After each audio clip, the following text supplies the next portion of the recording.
Good morning/afternoon/evening, my friend. Today I want to talk about something that many of us are familiar with, but few of us truly understand. Prison. Now, when I say prison, I'm not just talking about the physical bars or the walls we can see. I'm talking about the internal prisons we find ourselves trapped in. Those mental, emotional, and spiritual cages that we build for ourselves. So many of us believe that purpose is something that can only be found when we're free, when the circumstances are right, when we're out of our struggles. But let me tell you something powerful. Purpose doesn't start when the chains come off. Purpose starts in the prison. What if I told you that within the confines of your limitations, your pain, your struggle, there's a power waiting to be unlocked, that right where you are, even in the darkest places, your purpose is being shaped, refined, and prepared for the moment it will be revealed.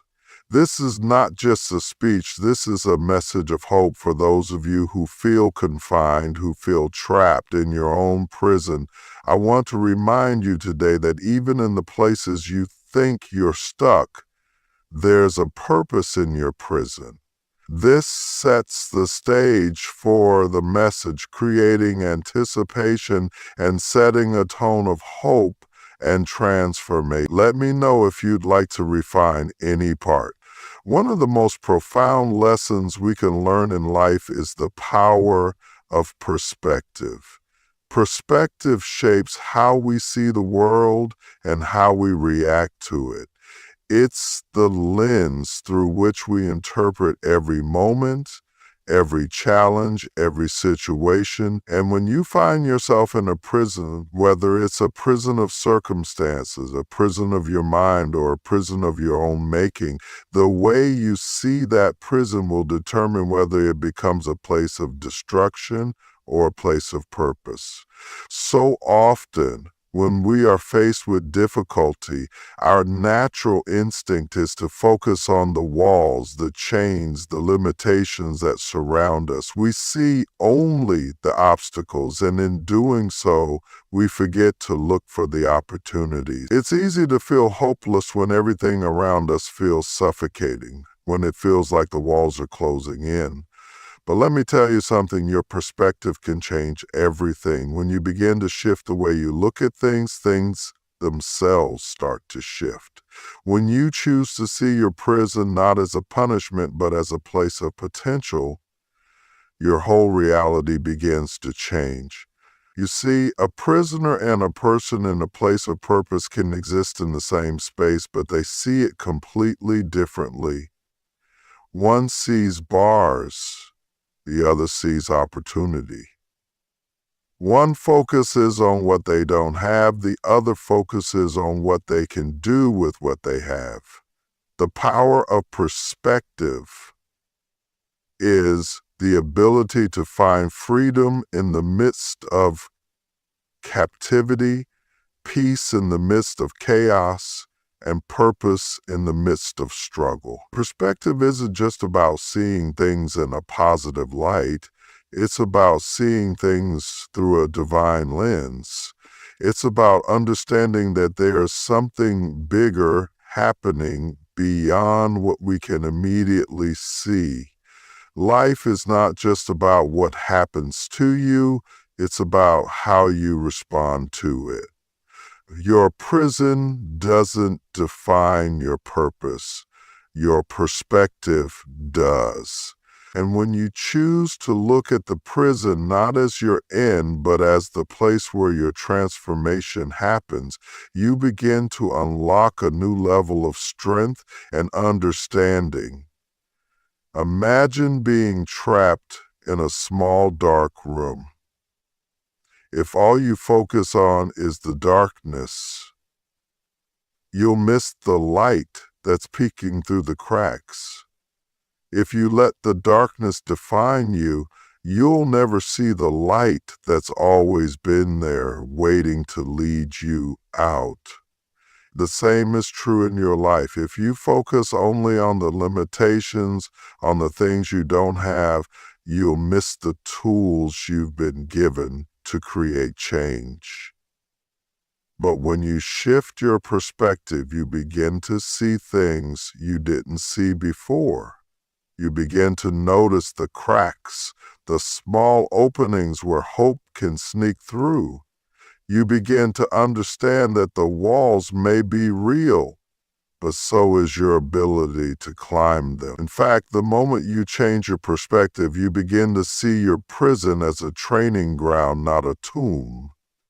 You realize that every day in the struggle is a chance for growth, for learning, for becoming someone who can handle the weight of the destiny that awaits you. The pain you feel in that moment, it's not permanent, but the strength you gain from it, that will last forever. The power of perspective is realizing that your circumstances do not have to dictate your future. It's about understanding that the prison is not just something you're stuck in. It's something you're passing through, and as you pass through it, you're being prepared for something greater. So take a moment to look at your situation from a different angle. Ask yourself, what am I missing by focusing on my limitations?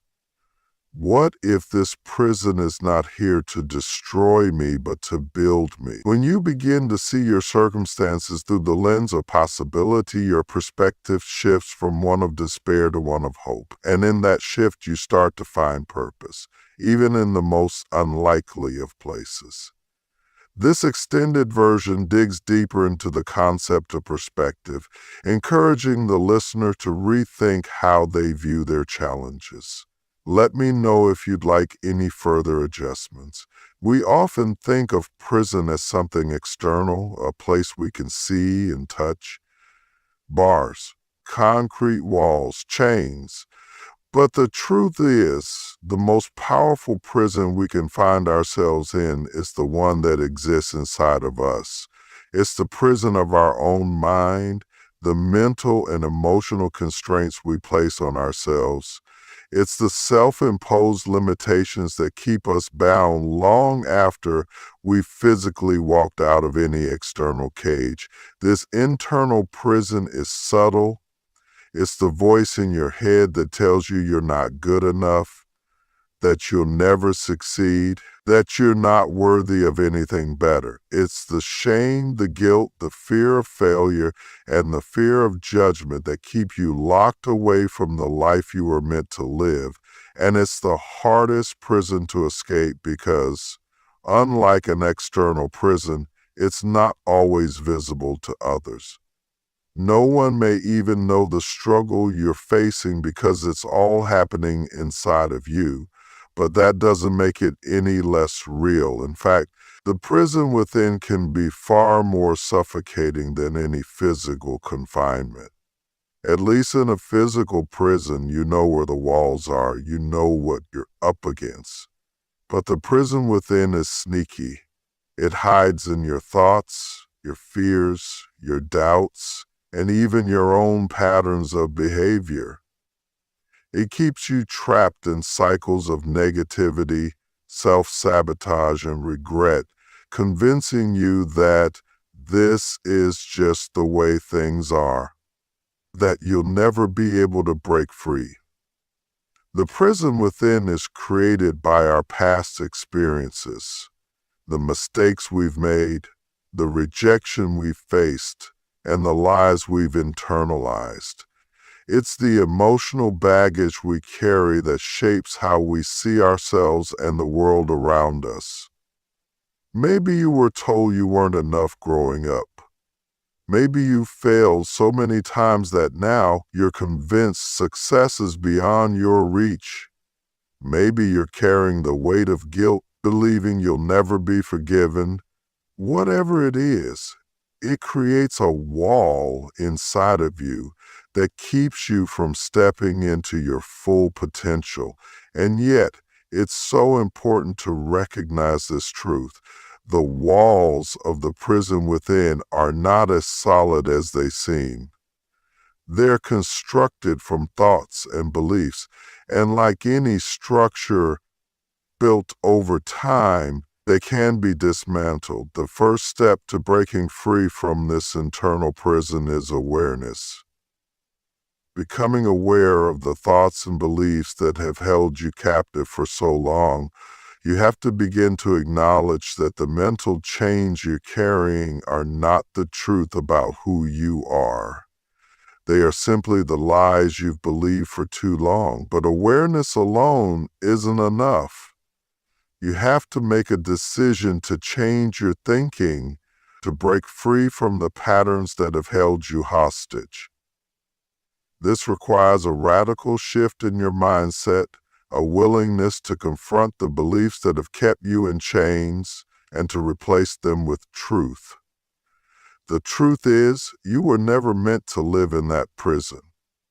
You were never meant to carry the weight of shame or fear or doubt. The person you are, deep down, is capable of so much more. But in order to step into that, you have to stop letting the prison within define you. This is not an easy task. It requires a willingness to challenge the thoughts that come to you, to question the assumptions you've made about yourself. It means recognizing when your fear is trying to keep you small, when your past is trying to hold you back, when your doubts are telling you that you can't. It means taking ownership of your thoughts and intentionally choosing to see yourself differently, stronger, wiser, and more capable than you ever imagined. The prison within isn't something you can escape overnight. It's a journey of healing, of transformation, of rebuilding who you are from the inside out. But the good news is you have the power to change. You have the ability to break free from the chains that have held you back for so long. It starts with making the choice to let go of what no longer serves you, the guilt, the shame, the fear, and to embrace a new way of thinking. As you do this, something powerful happens. The prison within starts to lose its grip on you. The walls begin to crumble piece by piece until you realize that the only thing holding you back was never the circumstances outside of you, but the beliefs inside of you. When you change your mind, when you change the way you see yourself and your future, you change your entire reality. The prison within is not a life sentence. It is not permanent. It is a temporary condition, one that can be overcome with effort, faith, and a determination to see yourself as the person you were always meant to be. It may take time, but know this: you are not defined by the walls inside of you. You were created to be free, to live a life of purpose, and to step boldly into the future that awaits you. This expansion delves deep into the concept of the internal prison, exploring how our thoughts and beliefs shape the way we experience life and how we can break free from those self-imposed limitations. Let me know if you'd like me to adjust anything. Too often we fall into the trap of believing that our purpose is something that will only manifest once we're free. We think that once the chains come off, once the doors open, once the storm passes, then will we be able to step into the life we were meant to live. But I'm here to tell you that purpose is not something that waits for you to be free. Purpose is something that begins to unfold right where you are, in the middle of the mess, in the heart of the struggle, even while You're still confined by your circumstances. You see, purpose isn't about the external circumstances you find yourself in. It's not about the walls that surround you or the situation you're stuck in. Purpose is something that is birthed in you, inside of you, long before the chains are broken. It is a calling that exists beyond your current reality, a seed planted in the very core of your being, waiting to grow, waiting to be nurtured, waiting for you to recognize that it is already at work. Think about it. The greatest leaders, the most impactful people in history, didn't wait for their circumstances to change before they started living out their purpose. They didn't wait for the perfect moment or the ideal set of conditions. They didn't wait until they were released from their own prisons. They found their purpose right where they were. They took what they had, used what they could, and began to make a difference in the lives of those around them, no matter how limited their space or resources. Purpose doesn't start at the point of freedom. It starts at the moment of realization. When you come to understand that your life has meaning, that you have been called to something greater, that you are not just existing, but you are here for a reason, then purpose begins to grow in the most unexpected places. When you realize that the very thing you are going through right now is a part of that purpose, your whole outlook changes. While you may not be able to control the external forces around you, while you may feel trapped in your current circumstances, you can control how you respond. You can choose to look at your situation through the lens of purpose. You can choose to believe that what you are going through right now is part of the training ground that is preparing you for what is ahead. You can choose to see that even in confinement, there is work being done inside of you that is shaping your character, your strength, your resilience, and ultimately your purpose. Purpose is not about waiting for freedom, it's about finding meaning in the struggle.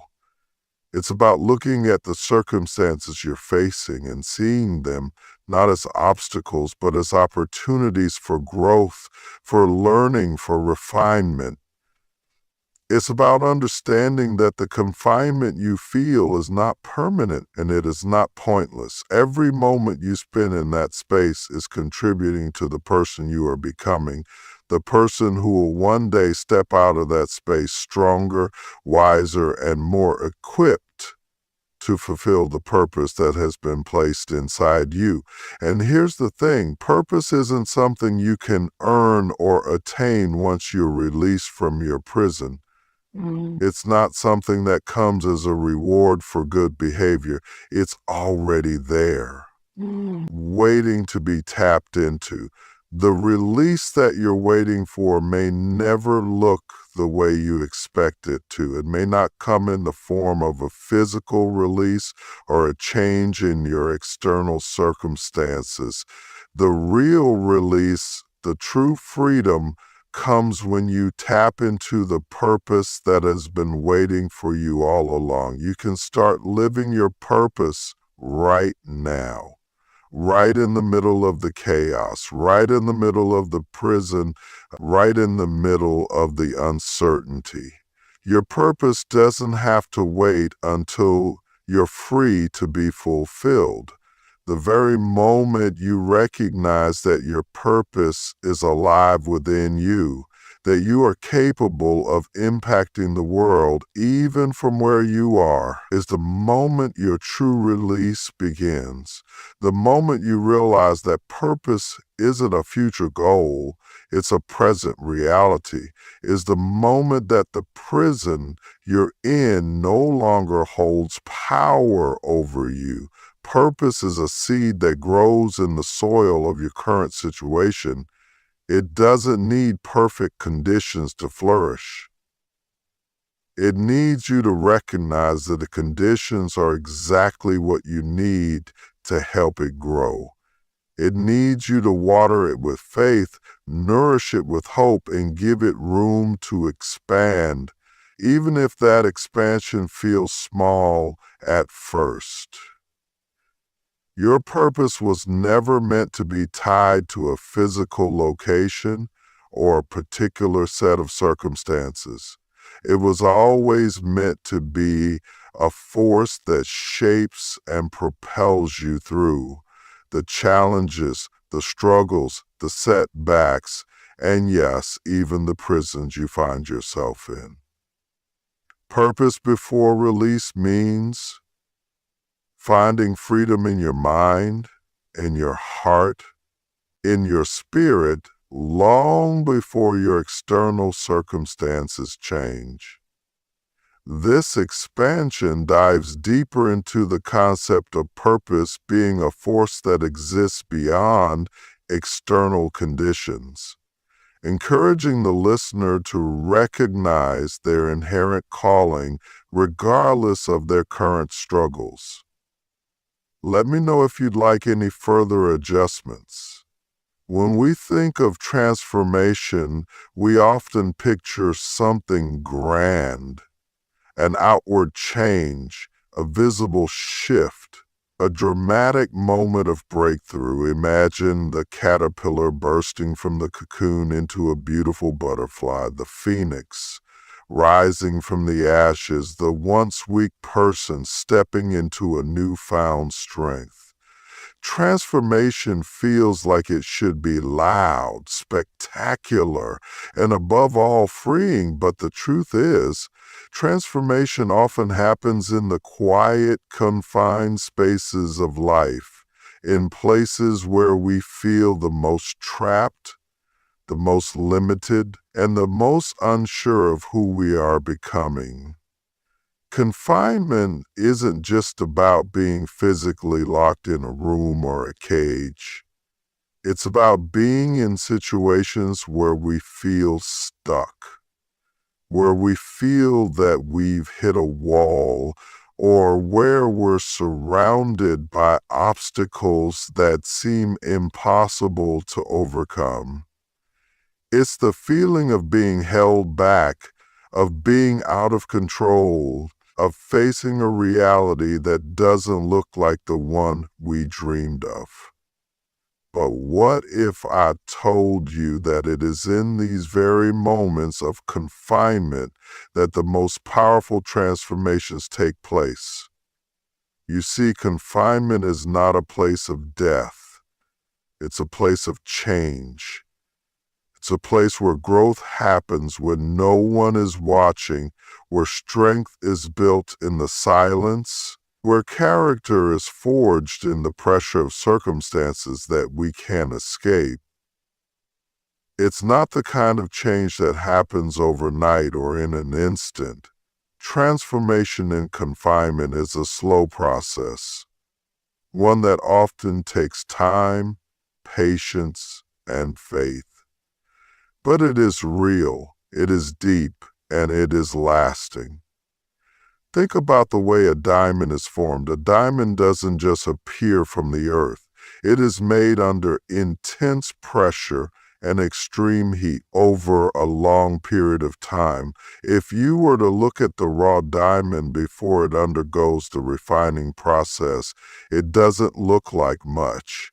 But through the pressure, through the confinement of the earth, something beautiful emerges. The very pressure that once seemed to destroy the stone is what shapes it into something precious. The same is true for us. It's the struggles, the challenges, and yes, the confinement we face that molds us into who we are meant to be. In our moments of we are being shaped, refined, and prepared. We may not see it right away, and it may not feel like we're making progress, but the very limitations that seem to be holding us back are actually pushing us forward.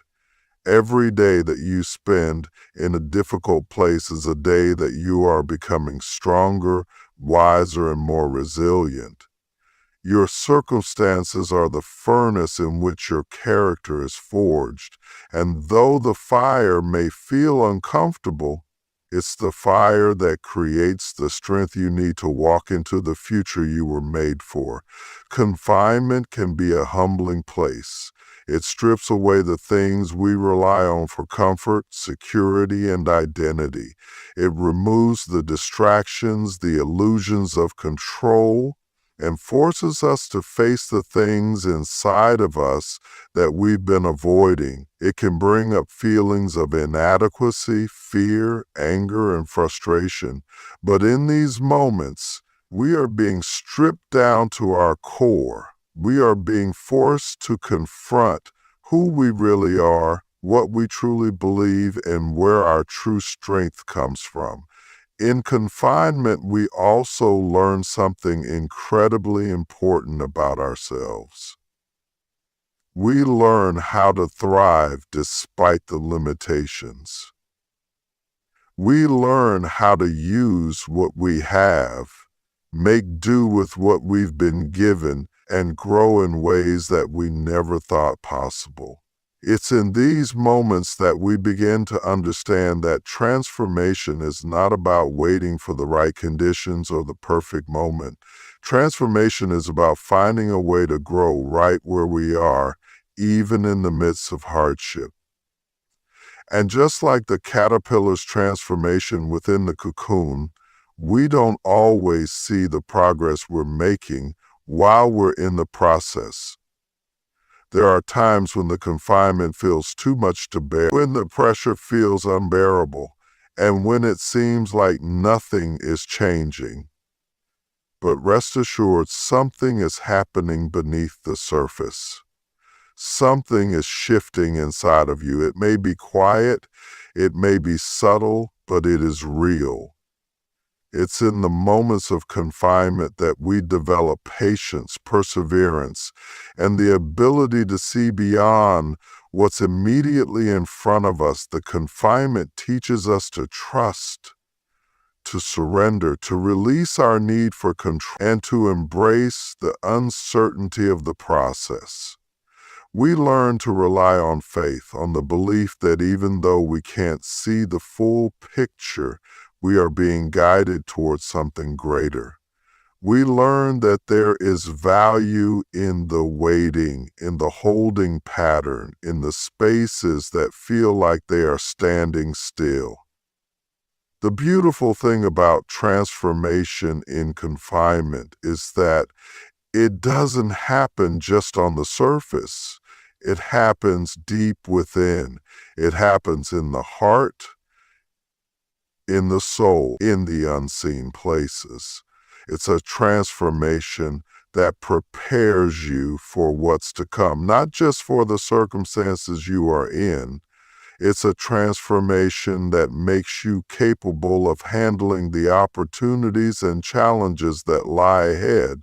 It builds in you the fortitude to withstand storms, the wisdom to navigate difficult decisions, and the humility to lead others with compassion and understanding. And when you emerge from confinement, when you finally step into the freedom that awaits you, you will not be the same.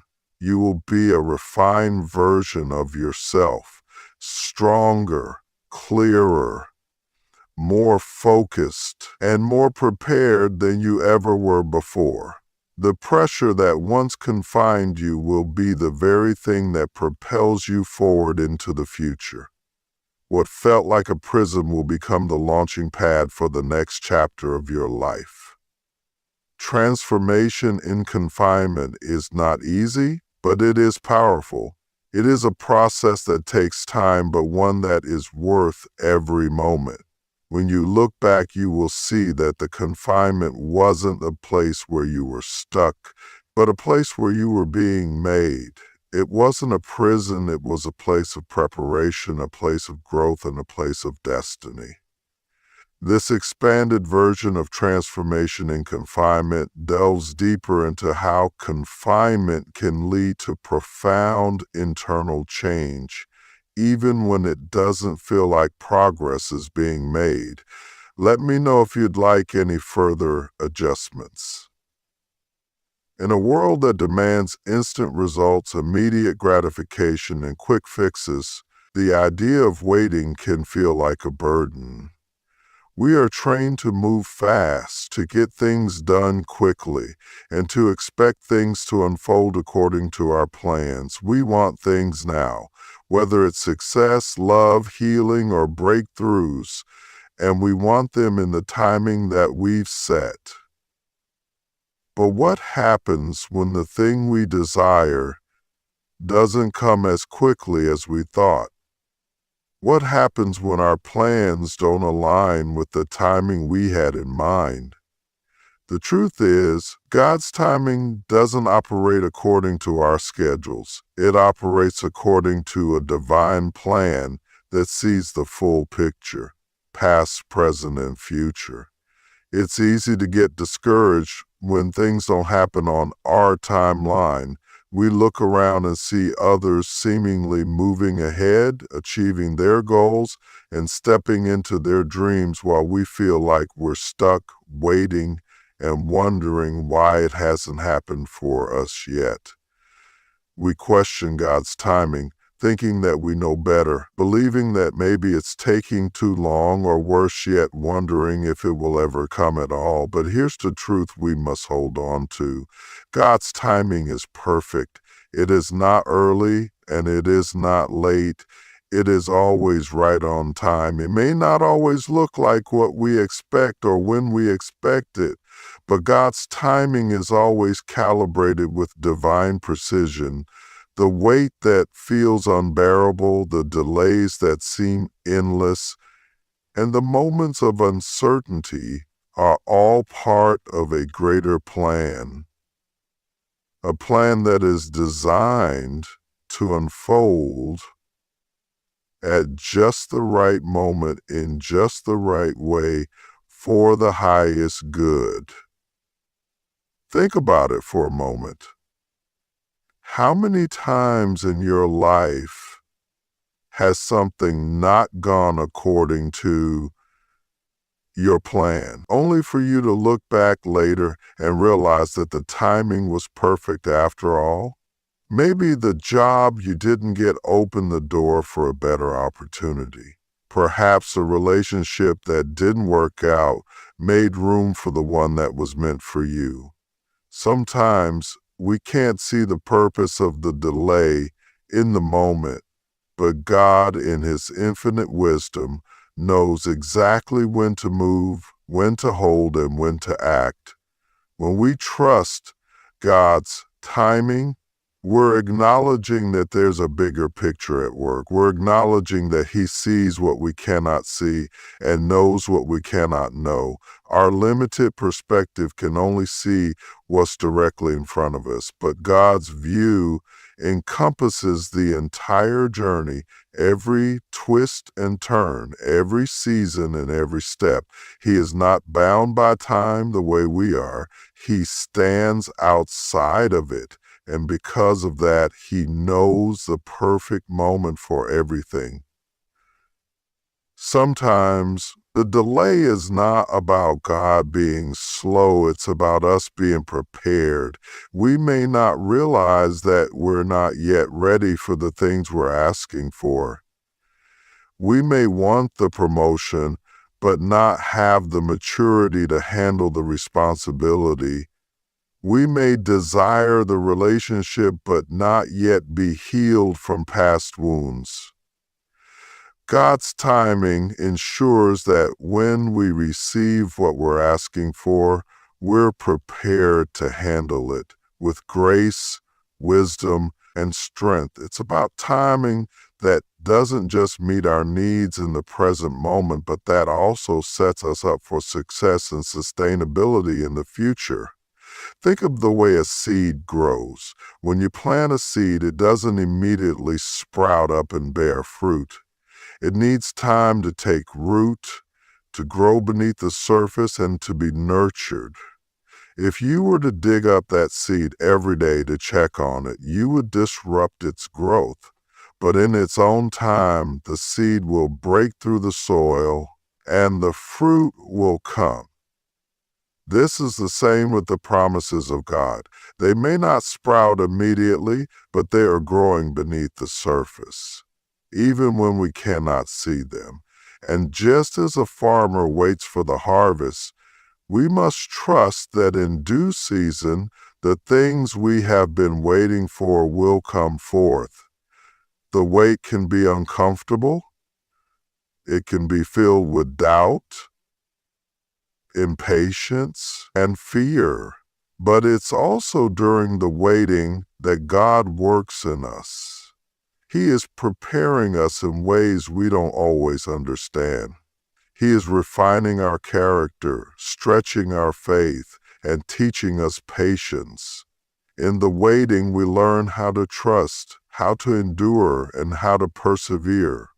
We learn that the process is just as important as the promise.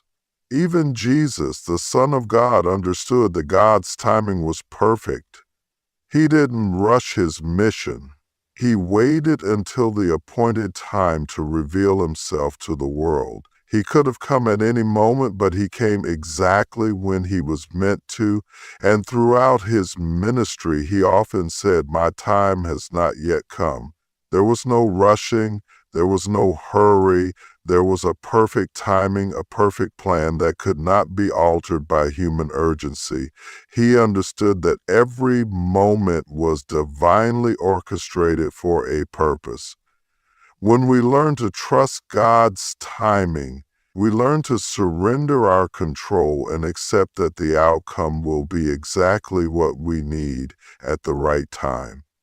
Our plans might fall apart, our expectations might not be met when we want them to, but when we allow God to guide the timing, we open ourselves up to something greater than what we could ever imagine.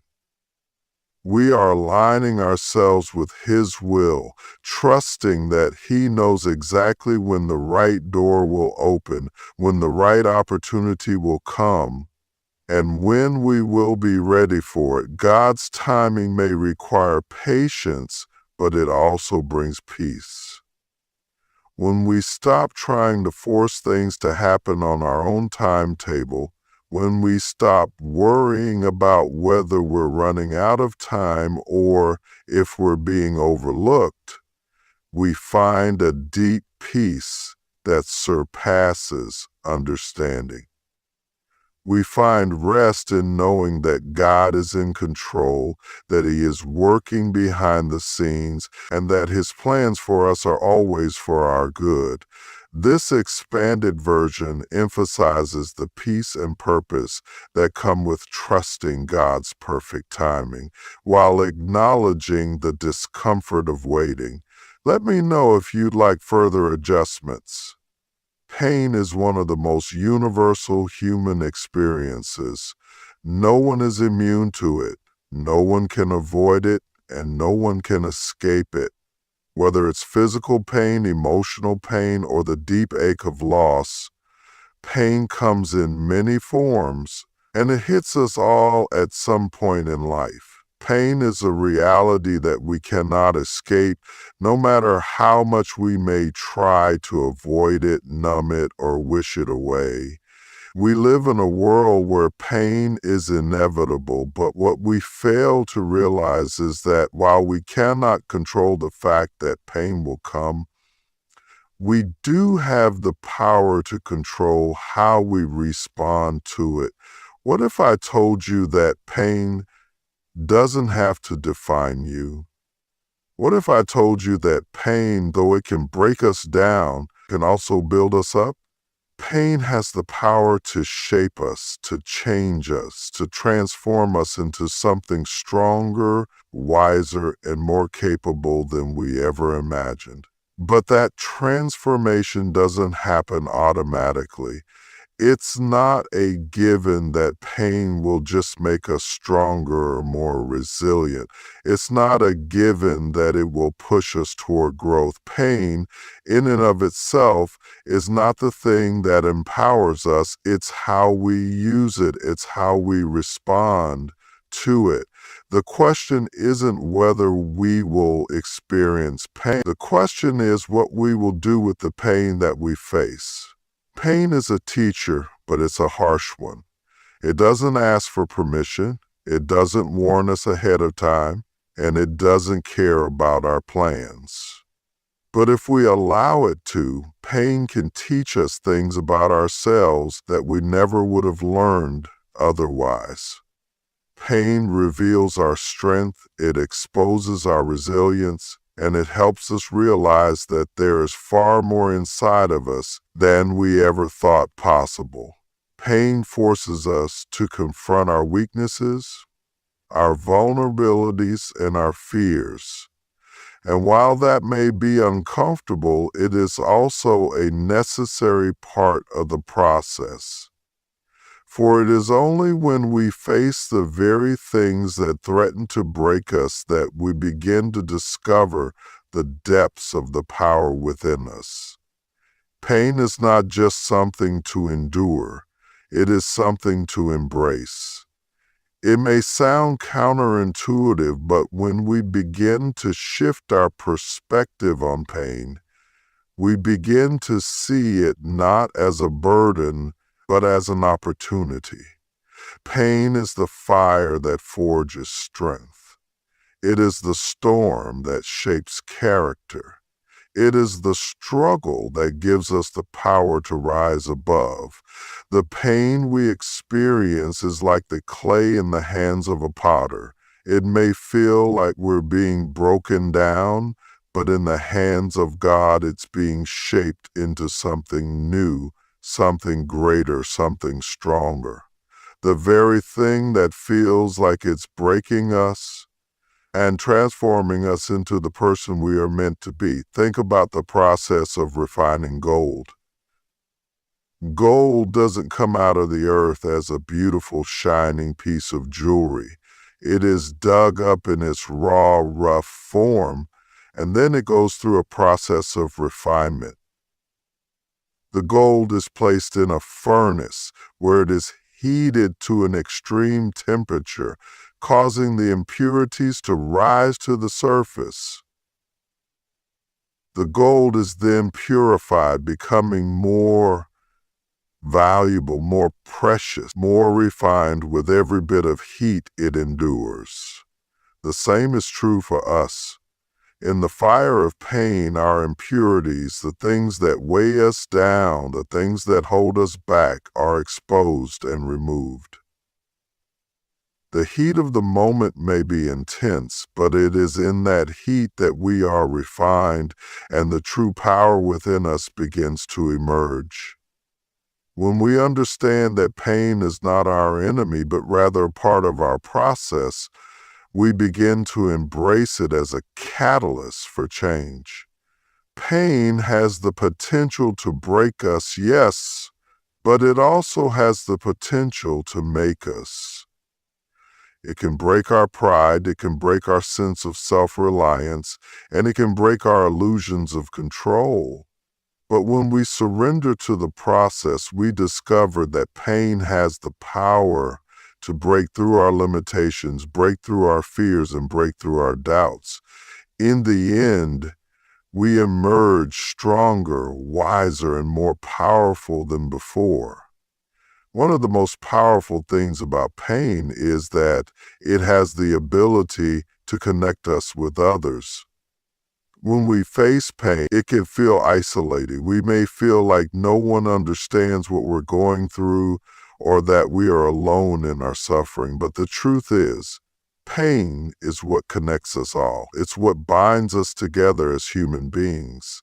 We may not all experience the same pain, but we all experience pain in one form or another. And in that shared experience, we find compassion, empathy, and strength. When we learn to turn our pain into power, we not only transform ourselves, but we also become a source of strength and encouragement to others who are walking through their own struggles. Our pain becomes a testimony, a story of how we overcame, how we turned our hurt into healing, how we took our brokenness and turned it into something beautiful. Sometimes the hardest part of turning pain into power is simply giving ourselves permission to heal. It's easy to fall into the trap of thinking that we have to be strong all the time, that we have to keep pushing forward without acknowledging the hurt we're carrying. But healing is an essential part of transformation. We cannot move forward if we don't take the time to address the pain that we've been through. Healing doesn't mean that we forget or that we pretend the pain didn't happen. Healing means that we allow ourselves to grieve, to process, and to release. When we allow ourselves to heal, we are freeing ourselves from the chains of the past and making room for the power that is waiting to be unlocked within us. Pain also teaches us patience. It teaches us that we don't always have control over when things will change or when the breakthrough will come. Sometimes the power lies in the waiting. In the moments when we feel stuck, when we feel like we're never going to make it through, when the pain feels like it will never end, that is when we have the opportunity to dig deeper, to trust more fully, and to hold on just a little longer. The waiting is not wasted. It is a part of the process of turning our pain into power. This expanded version delves deeper into how pain can be both a challenging and transformative force, and how it can empower us if we learn to embrace it. Let me know if you need any changes. Words are powerful. They have the ability to build, to inspire, to heal, and to create. But they also have the power to destroy, to wound, and to break. Words are not just a simple exchange of sounds or letters. They are the carriers of meaning, emotion, and intent. They carry weight. Heavy, unshakable weight, and with that weight comes responsibility. Whether we speak to ourselves, to others, or about others, our words hold tremendous power. The words we choose to use can shape our lives, our relationships, and the world around us.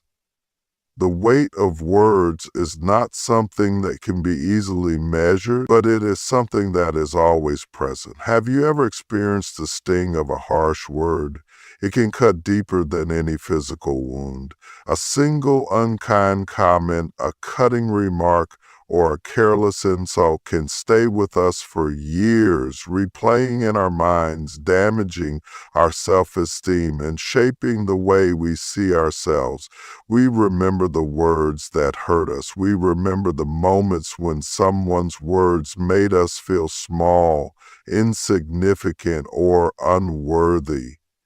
These words, though spoken in a fleeting moment, can linger long after the conversation is over, etching themselves into the fabric of our identity. On the other hand, think about the power of words that heal, the words that uplift, that encourage, that inspire hope and courage. A kind word at the right time can change the course of someone's day or even their life. The encouragement that comes from someone who believes in us can give us the strength to keep going when we feel like giving up. Words of affirmation can help us see our own worth when we are struggling to see it. Words of gratitude, of love, of compassion. They have the power to lift the heavy burdens of others and fill their hearts with peace. The weight of words is particularly heavy because they don't just affect the person they are directed at, they also affect the person who speaks them. We may think that our words don't have a lasting impact, but every word we speak is an imprint on our soul.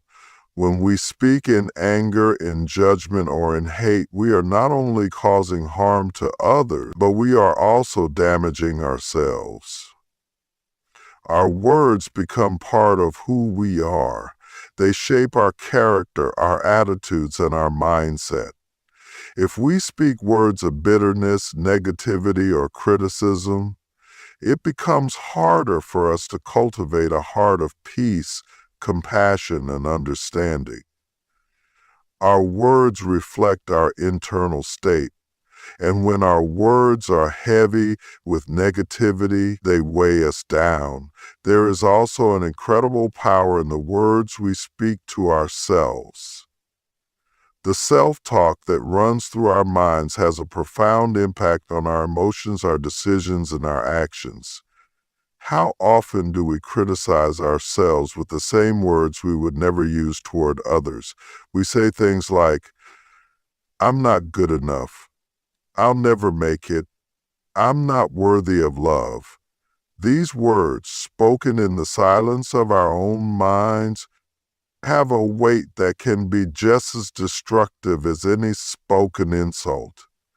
The words we use to describe ourselves can shape our self-position and influence how we approach life. If we are constantly speaking negativity over our own lives, it becomes harder to believe in our potential and our ability to succeed. But when we choose words of affirmation, when we speak life over ourselves, we begin to shift our perspective and our reality.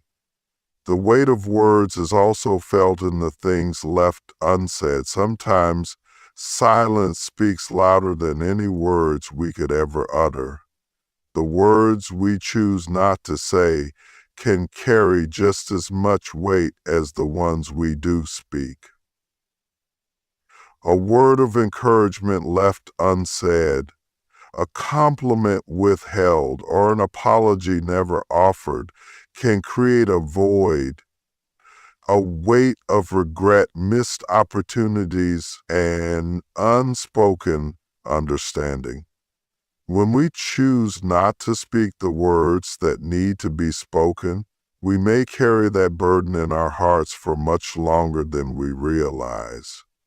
The unspoken words are like a weight pressing down on us, leaving us with the question of what might have been if only we had spoken up. As we navigate the world, it is important to remember that our words are not just temporary. They carry a lasting impact that extends beyond the moment of their utterance. Words create memories, and memories shape our reality. The words we speak to others can echo in their hearts long after we have gone. A word of kindness can brighten someone's darkest day, while a word of criticism can leave a scar that lasts a lifetime. We cannot underestimate the weight of the words we speak because the impact they leave behind is far-reaching. The weight of words is not only something that affects our relationships with others, but it also plays a crucial role in the relationship we have with ourselves and with God. The words we speak in prayer, the words we speak in worship, the words we speak in gratitude, all of these carry weight in the spiritual realm. They reflect our faith, our trust, and our connection with the divine. Our words have the power to pray. When we speak words of faith, we are aligning ourselves with His will and inviting His power to work in and through us. Our words have the ability to manifest the kingdom of God here on earth. bringing heaven's influence into our everyday lives. It's also worth considering how words are used in the digital age. In a world where communication is instant and public, words carry even more weight than ever before. Social media, text messages, and emails can make our words more accessible and more permanent. Once something is said, it's out there for the world to see and hear. In this age of instant communication, we must be even more mindful of the weight of our words.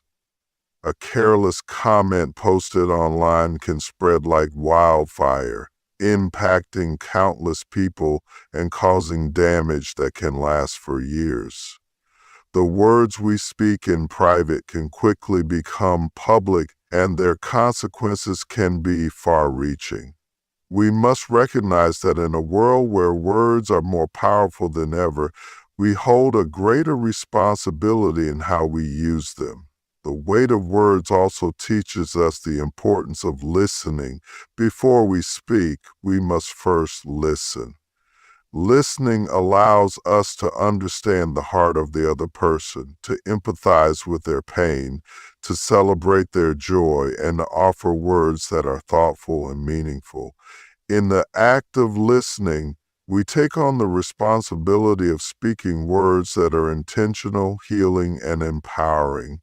Listening is the foundation upon which powerful words are built, and it is through listening that we learn how to speak with wisdom, love, and grace.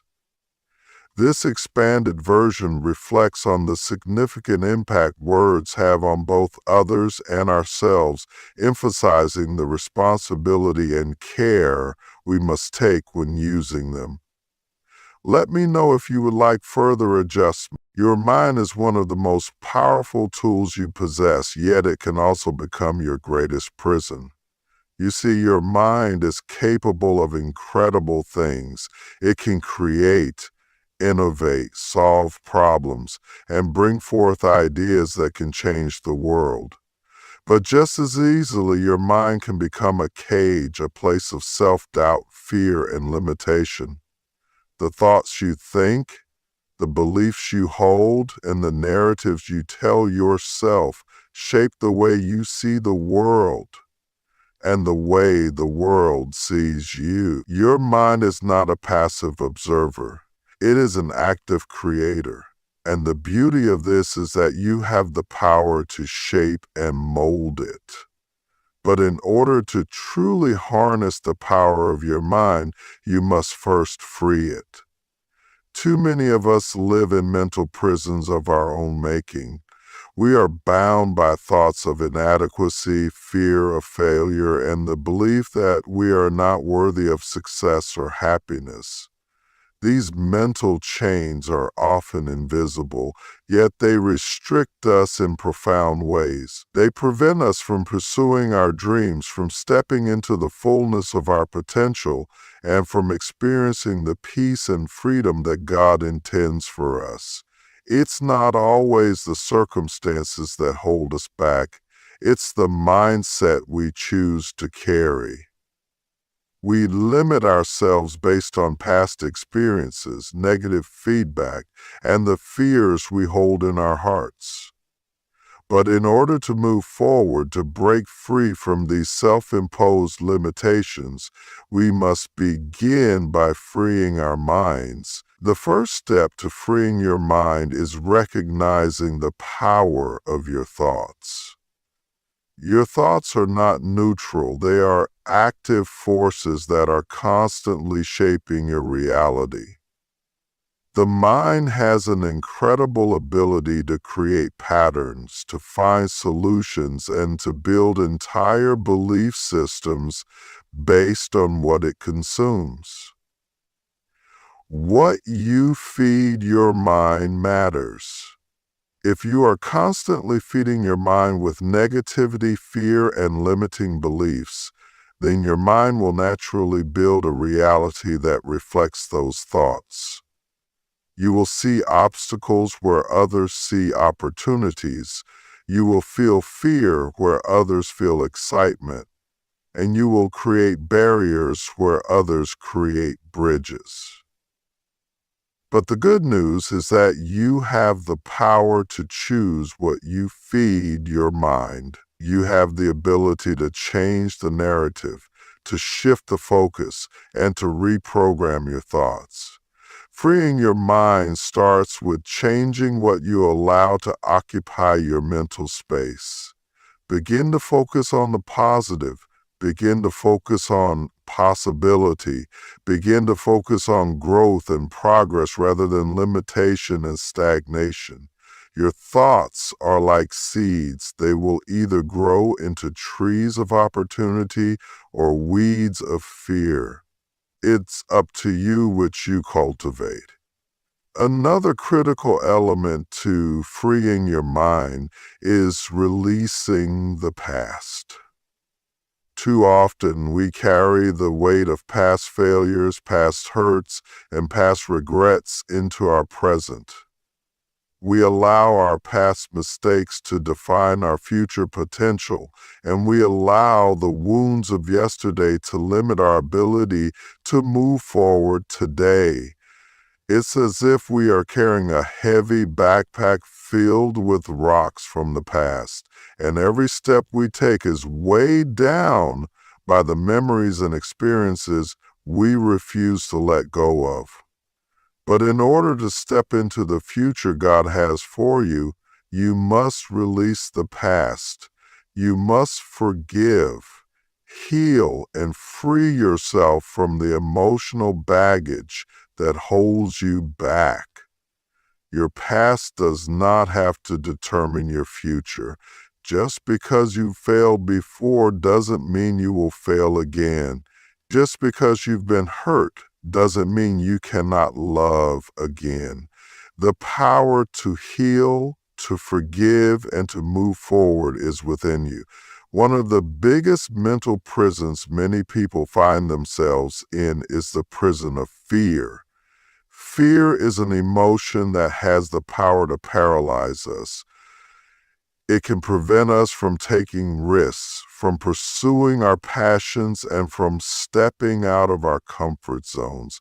Fear is often rooted in the unknown. It's the fear of what might happen, the fear of failure, the fear of rejection, the fear of judgment. But fear is not a reflection of reality, it's a reflection of our thoughts. When we allow fear to control our minds, we are essentially giving up our power. Fear convinces us that we are not capable, not worthy, and not enough. But the truth is that fear is simply a thought that can be changed. You have the power to reframe fear, to see it for what it is, and to take action despite it. When you confront fear head-on and refuse to let it control your decisions, you begin to free your mind and reclaim your power. Along with fear comes doubt. The sneaky little thought that tells you you're not good enough, that you don't have what it takes, that success is for others, not for you. Doubt is often the voice of insecurity, of comparison, and of fear. It whispers lies that keep you stuck in your comfort zone, trapped in a cycle of inaction. But the only way to overcome doubt is to challenge it. When doubt creeps in, ask yourself, is this thought true? Is this thought serving me? Is this thought in alignment with my purpose? If the answer is no, then it's time to let it go. Doubt only has power if you allow it to. It only has the ability to hold you back if you give it permission. The more you challenge doubt and replace it with confidence, with trust, and with faith, the freer your mind becomes. Another way to free your mind is by letting go of the need for perfection. Perfectionism is a trap. It's a mental prison that keeps you striving for an unattainable standard, constantly feeling like you're not enough. The desire to be perfect can prevent you from starting, from trying, and from putting yourself out there. It keeps you stuck in a cycle of I'm not ready, or I'm not good enough, or I'll never be able to do this perfectly. The truth is, perfection doesn't exist. It's an illusion. But progress, growth, and learning are very real. When you let go of the need for perfection, you open the door to creativity, innovation, and exploration. You allow yourself to make mistakes, to learn, and to grow without the fear of falling short. Embrace the journey, embrace the process, and most importantly, embrace the fact that you are human and it's okay to not have it all figured out. The more you free your mind from the prison of limiting beliefs, fear, doubt, and perfectionism, the more you begin to see the world in a new light. You begin to see possibilities where others see obstacles. You begin to take action even when the road ahead is uncertain. You begin to trust in your abilities, your worth, and your purpose. Freeing your mind is not a one-time event, it's an ongoing process. It requires daily effort, self-reflection, and a willingness to challenge the beliefs that no longer serve you, but the rewards are immeasurable. When you free your mind, you free your life, you free yourself to live boldly, to dream big, and to step into the fullness of your potential. Your mind is a powerful tool, and when you unlock it, nothing is impossible. This version elaborates on the concept of freeing your mind from limiting thoughts, beliefs, and emotions, highlighting the importance of changing perspectives and embracing growth. Let me know if you need further revisions. Isolation. It's a word that many of us fear, a condition we try to avoid at all costs. We live in a world that prizes connection, relationships, and social interactions. We are constantly surrounded by people, technology, and distractions. The thought of being isolated, truly alone with nothing but our thoughts and our emotions, can feel uncomfortable, unsettling, even terrifying. Yet in the midst of that discomfort, there is an often overlooked truth. Isolation, when embraced and understood, holds within it the potential for strength.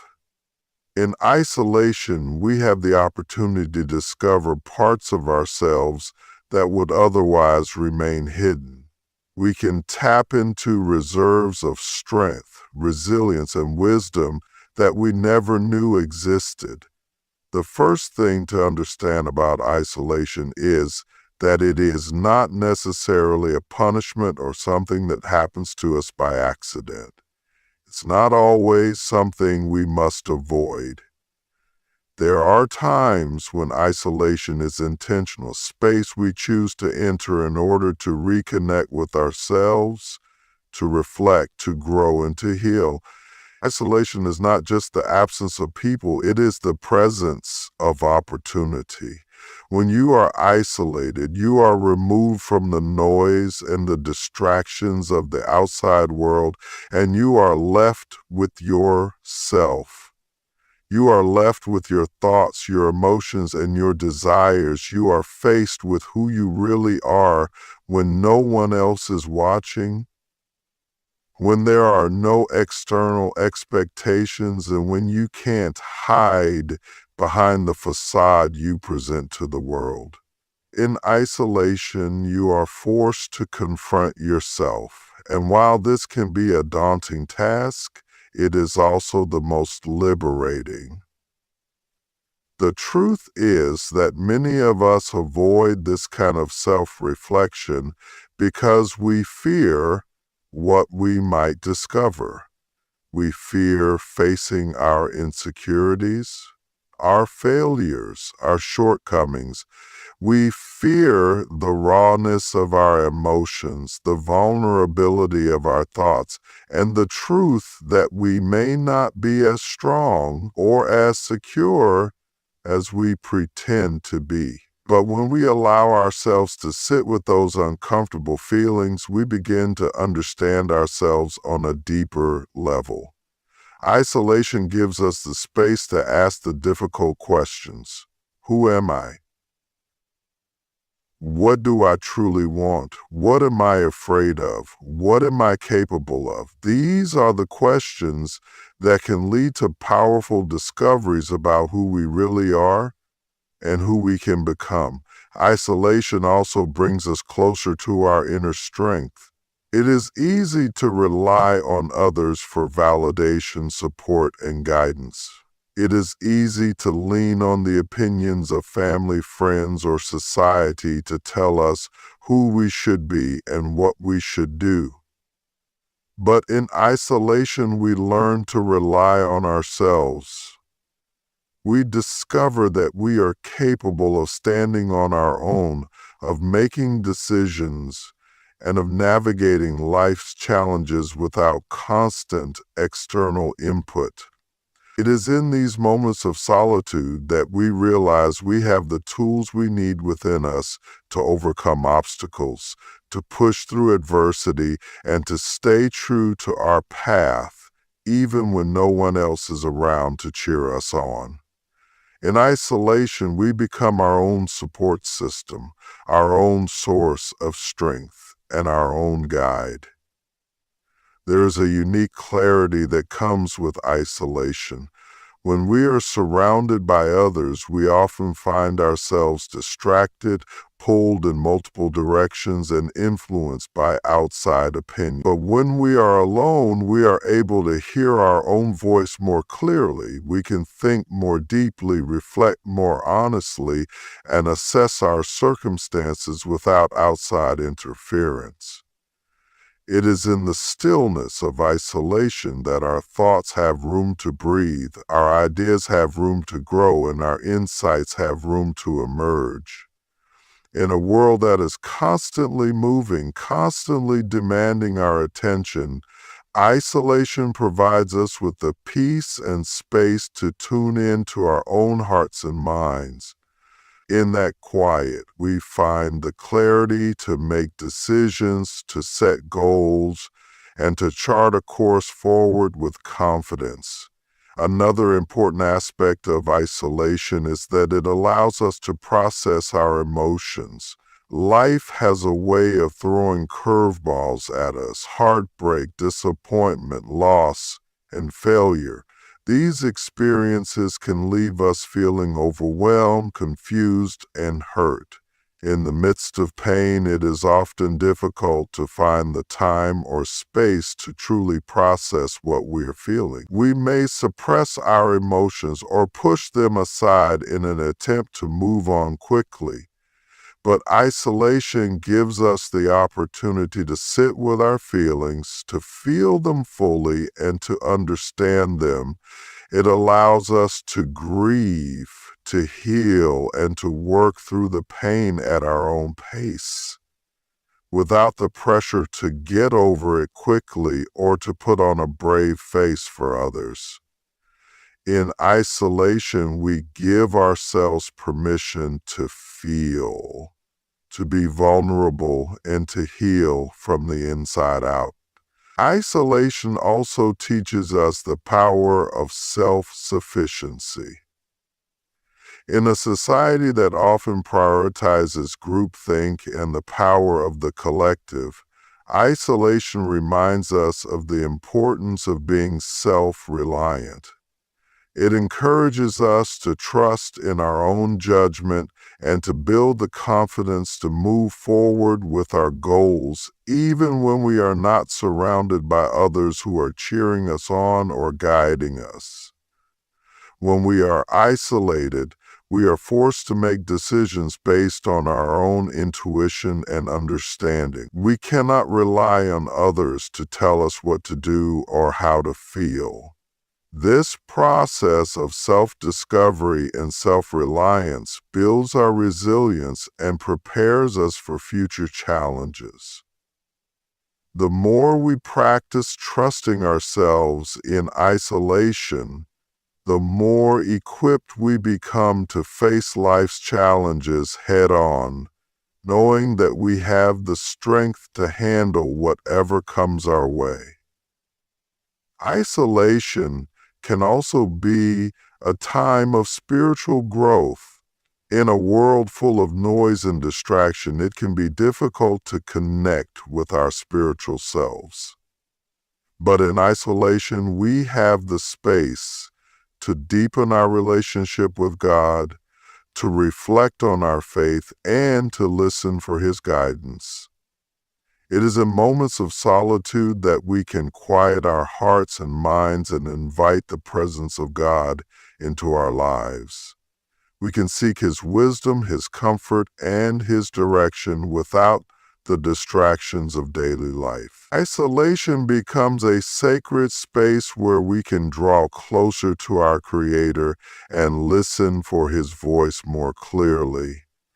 In those moments of isolation, we are reminded that we are not truly alone. God is with us, and He is speaking to us in the stillness. Moreover, isolation forces us to be more creative. Without the influence and input of others, we are left to find our own solutions to problems and challenges. When we are isolated, we cannot rely on the advice or opinions of others. We must come up with our own ideas, our own answers, and our own strategies. This breeds creativity, innovation, and resourcefulness. We learn to think outside the box, to push the boundaries of what is possible, and to find new ways of approaching problems. Isolation, rather than stifling us, actually opens the door to new possibilities and new ways of thinking.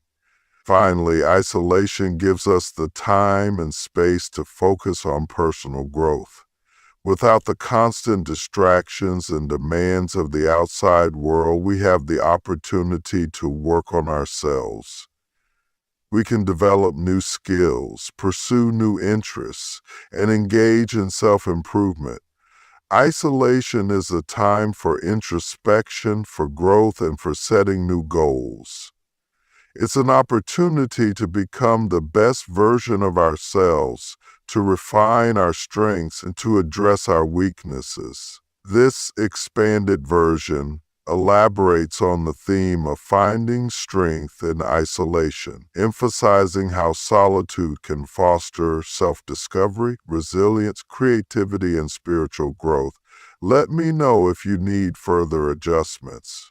Triumph is not simply a victory over an external enemy, nor is it always a public recognition of success. Triumph is often forged in the hidden places, the quiet moments of struggle, the unseen battles of the heart and mind, and the storms that no one else sees. It is birthed in the depths of challenge, in the moments when all seems lost, and yet something within refuses to give up.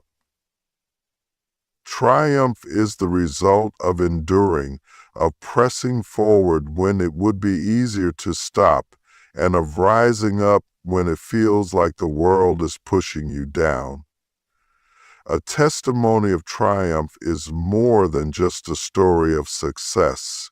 It is a powerful declaration of resilience. It is the tale of how someone faced overwhelming odds, how they encountered failure, doubt, and fear, yet refused to let those things define them.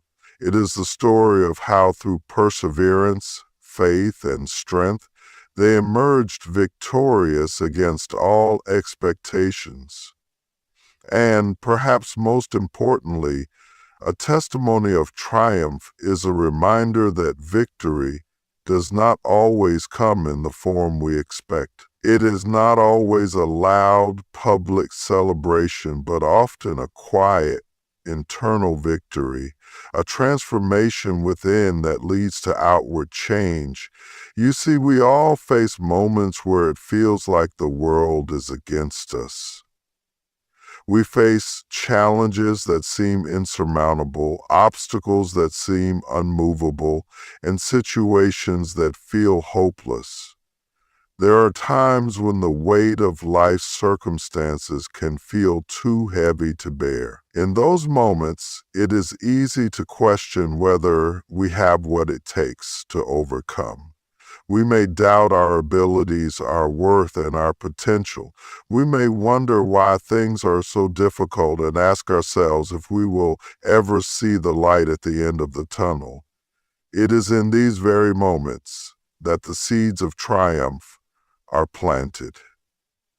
A testimony of triumph begins with struggle. Every victory is preceded by a battle.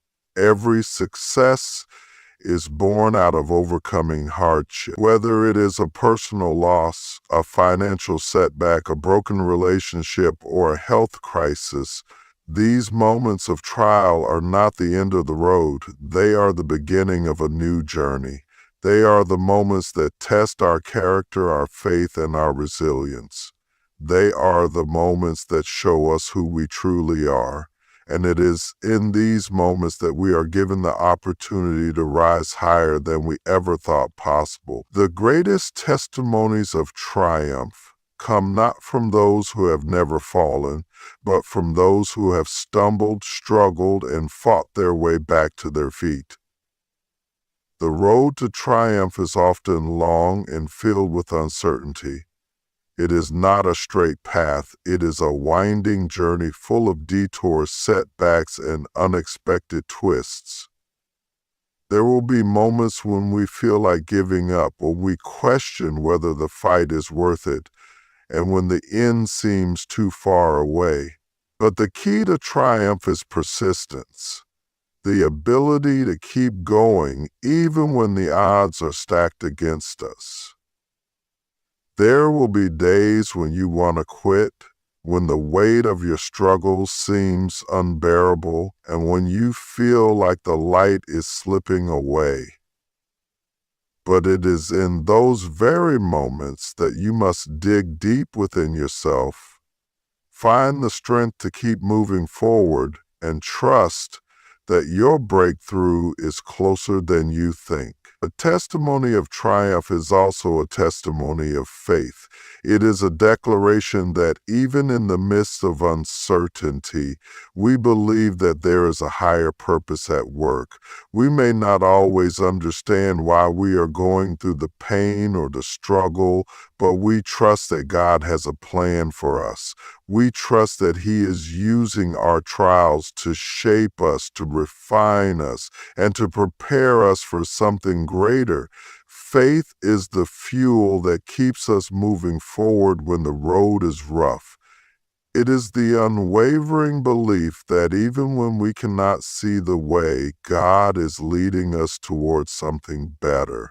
A testimony of triumph is a testament to the power of faith, the belief that we are not alone, that we are not forgotten, and that God is working on our behalf even when we cannot see it.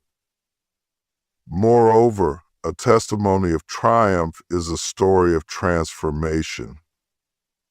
It is about change. Change in our circumstances, yes, but also change in ourselves. The person who enters the trial is not the same person who comes out of it. Struggle has a way of refining us. It teaches us lessons that success never could. It molds our character, strengthens our resolve, and helps us grow in ways we never imagined.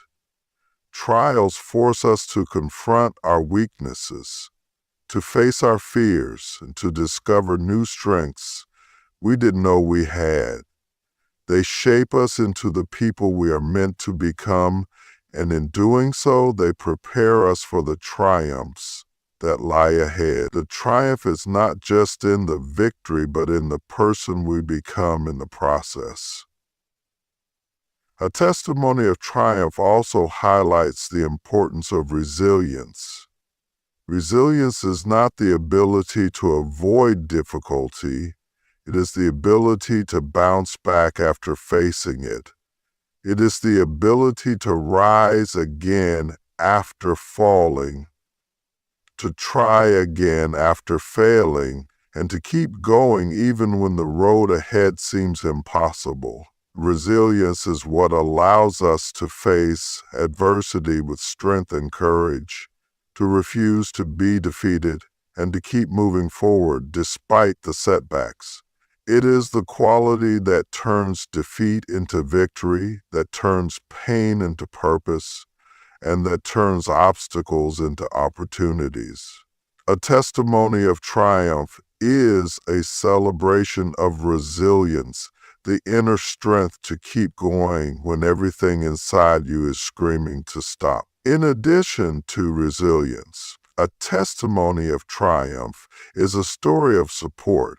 No one achieves greatness in isolation. Even the strongest among us need help, encouragement, and guidance along the way. A true testimony of triumph acknowledges the people who helped us along the journey, the friends who believed in us when we doubted ourselves, the mentors who offered wisdom when we were lost, the family members who held us up when we were too weak to stand on our own. These people are often the unsung heroes in our stories of triumph. They are the ones who help us keep going when we want to give up, who remind us of our worth when we forget, and who cheer us on when we can't see the finish line. A testimony of triumph is not just about personal strength. It is about the collective strength that we draw from others. Triumph is also about timing. There are moments in life when we feel like our breakthrough is taking too long, that the wait is unbearable, and that the timing is all wrong. But what we often fail to realize is that God's timing is perfect. He knows exactly when we are ready for the next step, even if we don't. The delays, the detours, the waiting periods, they are all part of the process. They are not setbacks. They are set-ups for something greater. A testimony of triumph acknowledges the role of timing, recognizing that the wait is not a punishment, but a preparation. When the moment finally comes, we will be ready to embrace it fully, because God has been working behind the scenes preparing us for the victory. Finally, a testimony of triumph is a declaration of gratitude. It is a recognition of how far we have come, how much we have grown, and how much we have learned. It is an acknowledgement that while the journey has been difficult, it has also been worth it. Triumph is not just about reaching the destination, it is about appreciating the journey. It is about looking back and recognizing that every challenge, every setback, every struggle was a step in the process of becoming who we are meant to be. A testimony of triumph is not just a story of victory, it is a story of gratitude for the strength, the growth, and the lessons that came along the way. This expanded version delves into the journey of triumph, highlighting the struggles, faith, resilience, support, and transformation that shaped the process. Let me know if you'd like any adjustments. As we close, I want you to remember one thing. No matter how confined you may feel, no matter how locked up your circumstances seem, you are never truly imprisoned. You have the power to break free from any mental, emotional, or spiritual chains that bind you. In every situation, no matter how challenging, there is purpose. It may not always be clear at first, But if you press through, if you refuse to give in, you will discover that your prison is not your final destination. It is a place of preparation, a place where the very trials that seem to be holding you back are actually shaping you for a greater purpose. The pain you feel now, it's not in vain. The frustration, the confusion, the doubt, they are all part of a divine process that's molding you into someone stronger, someone wiser, and someone more capable than you've ever been before. What feels like a prison is often the very place where your strength is forged, where your faith is tested, and where your destiny is aligned with a purpose greater than you could have ever imagined. Do not let the walls around you define who you are. You are more than your current situation. You are more than your past mistakes. You are more than the chains that seem to hold you back. The purpose within you is greater than the confinement you're experiencing. So find that purpose even in your prison and let it propel you forward. Your breakthrough is coming. Your release is not far, and when you walk out of that prison, you won't just be free, you'll be transformed. You'll be the living proof that even in the darkest of times, purpose will find a way to shine through. Keep moving, keep believing, because your purpose is waiting for you on the other side.